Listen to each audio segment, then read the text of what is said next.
Hola compañeros, mi grupo está conformado por Angie Quesada, Florely Rojas, Sandra Ramos, Jessica Sarmiento y yo, Laura Ramírez. El día de hoy hablaremos sobre la masacre de las bananeras en Ciénaga, Magdalena, en 1928.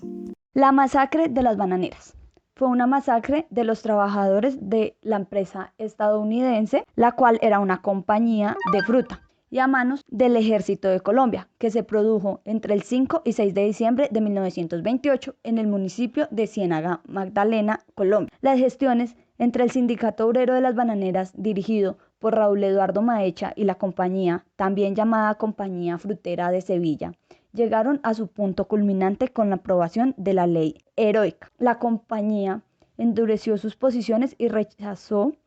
de plano el pliego de los trabajadores, cuyas peticiones principales eran la abolición del sistema de contratistas, el aumento general de los salarios, el descanso dominical remunerado, la indemnización por accidente y la construcción de viviendas para los obreros de la zona bananera. La frutera de Sevilla rechazó esas peticiones subversivas, amparada en la Ley 69 del 30 de octubre de 1928, que había declarado la ilegalidad anticipada de cualquier petición obrera que tratara de obtener, mediante huelgas u otros medios de fuerza, a los trabajadores de la zona bananera. No les quedó otro recurso que ir a la huelga. Los directivos de la compañía movieron enseguida sus influencias en el alto gobierno, que desplegó un contingente del ejército al mando del general Carlos Cortés Vargas para proteger las propiedades en la zona bananera, las vidas de los directivos de la compañía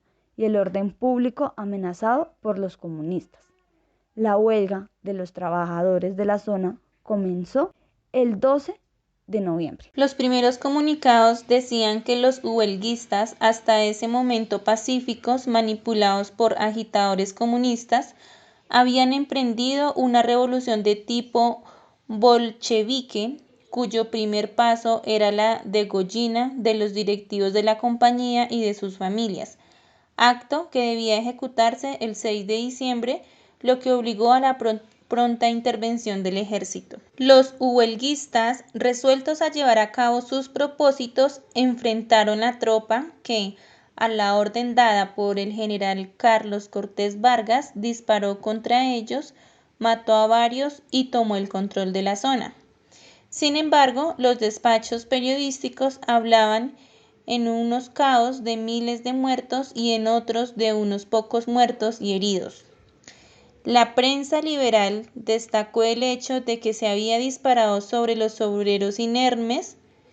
que efectuaban una marcha pacífica, compuesta por trabajadores, mujeres y niños, dato reconocido por el propio general Cortés Vargas, que justificó el abaleo en el supuesto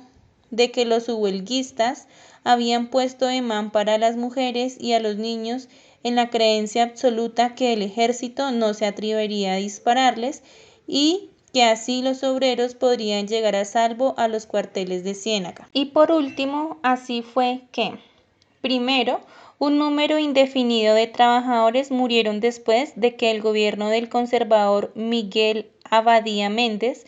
decidió poner fin a una huelga de un mes organizada por el Sindicato de los Trabajadores que buscaban garantizar mejores condiciones de trabajo. Segundo, el 28 de noviembre de ese año habían estallado la huelga más grande de la historia. Más de 25.000 trabajadores de plantaciones se negaron a cortar los bananos producidos. Y tercero, a pesar de tal presión, la compañía y los huelguistas no lograron llegar a un acuerdo y el ejército intervino acribillando a varios obreros e hiriendo a otros más, quienes estaban protestando pacíficamente.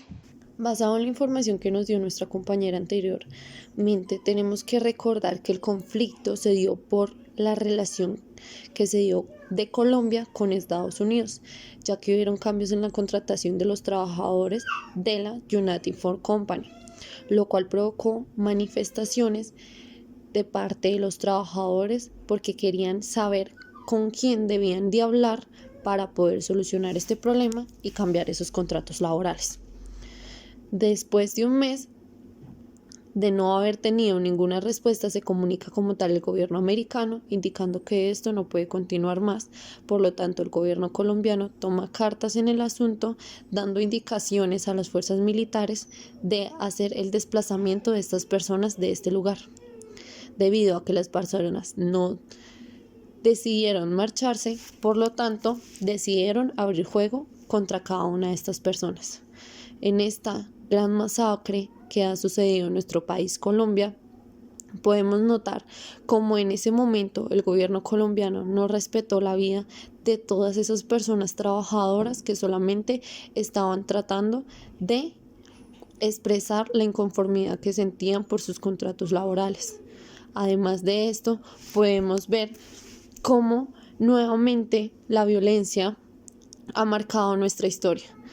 y han callado miles de vidas por tratar de expresar las conformidades que tienen.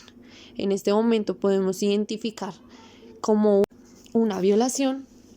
en el derecho de la vida y el derecho de la expresión como tal. ¿Cómo el proceso de memoria del conflicto armado en Colombia contribuye a la construcción de una cultura de paz? El proceso de memoria se ha llevado a cabo por medio del Grupo de Memoria Histórica y el Centro Nacional de Memoria Histórica, teniendo en cuenta que hablamos de víctimas que no son homogéneas, que tienen distintas posturas y experiencias, además de que cada una es protagonista de su historia. Por ello, el fin de recolectar las narraciones de las víctimas de la violencia armada en Colombia es sustituir la venganza por la esperanza. La violencia, según el Centro Nacional de Memoria Histórica, ha generado 3 dinámicas, que son soledad, dignidad y solidaridad, por la cual la recolección de la memoria histórica en la violencia armada busca a futuro dar reparación, justicia y la consolidación de un país democrático que está herido por la guerra.